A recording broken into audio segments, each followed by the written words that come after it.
Nearly 11,000 satellites at 550 kilometers deliver internet almost anywhere on Earth. No cables, no towers nearby. Here is exactly how a dish talks to space.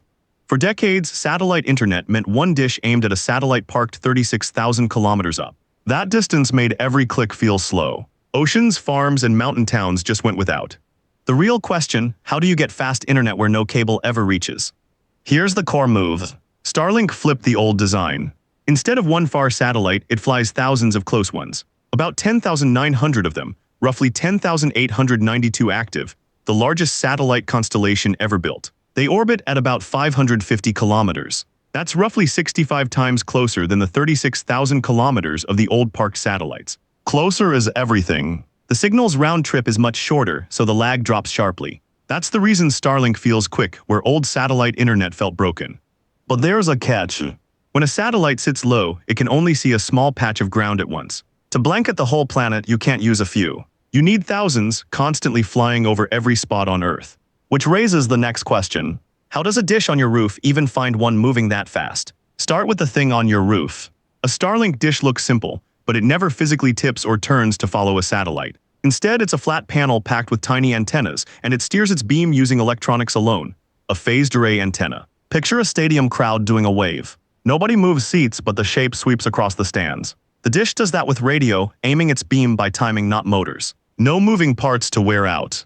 Why does that matter so much? Because these satellites don't hang still. One races across your sky in just a few minutes, then drops below the horizon. So the dish is always working. It locks onto a passing satellite, rides it, and the instant that one leaves, it hands off to the next one climbing into view, seamlessly before you notice a thing.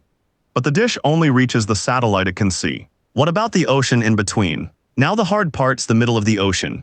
Your dish found a satellite, but that satellite has to hand your data to the ground somewhere. Over open sea, there's no ground station for thousands of kilometers. So how does your video call cross an ocean?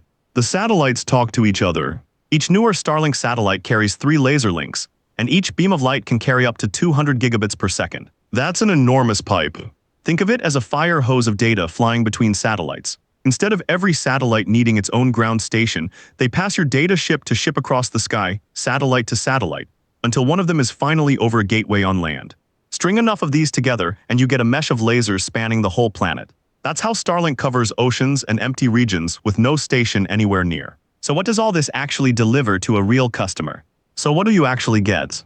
In the US, the typical Starlink download landed around 128 megabits per second in early 2026, up from 100 megabits per second a year before. That puts it in the same range as ordinary cable internet, from a dish pointed at the sky.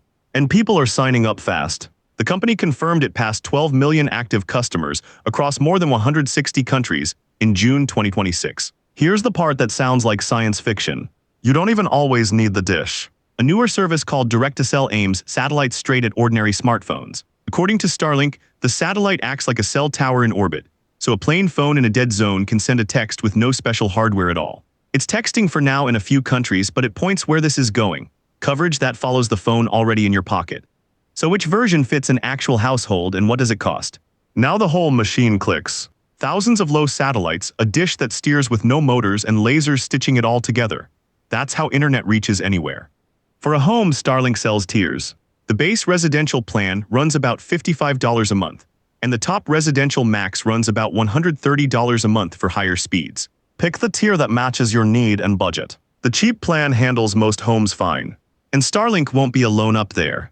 Amazon is building a rival network called Amazon Leo, once known as Project Kuiper, though it has only a few hundred satellites so far against Starlink's 10,000 plus. The race for the sky is just starting. Thousands of low satellites, a motor-free dish, and a web of lasers. That's internet almost anywhere on Earth. I break down one piece of technology like this every day. Subscribe and the next one finds you.